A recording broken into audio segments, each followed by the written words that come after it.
পরস্পরকে আঘাত না করে নিজের কর্মসূচি নিয়ে জনগণের কাছে যাওয়া প্রয়োজন।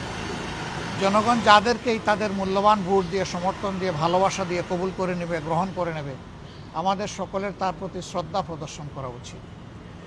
ভিন্ন কোনো কায়দায় নির্বাচনের ফলাফলকে প্রভাবিত করার যে কোনো অসৎ উদ্দেশ্য থেকে সকলেরই বিরত থাকা উচিত। রাষ্ট্রের কোনো পর্যায়ের কারোই এতে সম্পৃক্ত হওয়া উচিত নয়।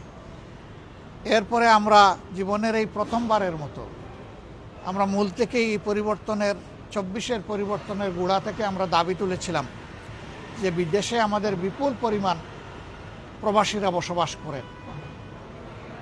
তারা খেটে খুঁটে নিজেদের ঘাম জড়িয়ে যেটুকু উপার্জন করেন দেশের জন্য রিমিটেন্স আকারে তাই পাঠান।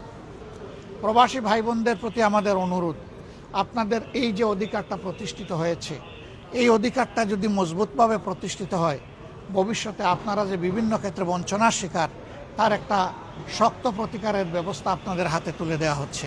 কাজেই আপনি যাকেই ভালোবাসেন, যে দলটাকেই পছন্দ করেন, যে ব্যক্তিটা আপনার পছন্দের, আপনি নিঃসংকোচে তাকেই ভোটটা দেবেন। আপনার ভোটই নির্ধারণ করে দিবে আগামী দিনে এই দেশকে পরিচালনা করে, এই দেশের সেবার সুযোগ কারা পাবে। আপনি যদি অবহেলা করে আপনার ভোটটা না দেন, হতে পারে একটা ভোটই কোনো একটা আসনে ব্যবধান তৈরি করে দিতে পারে।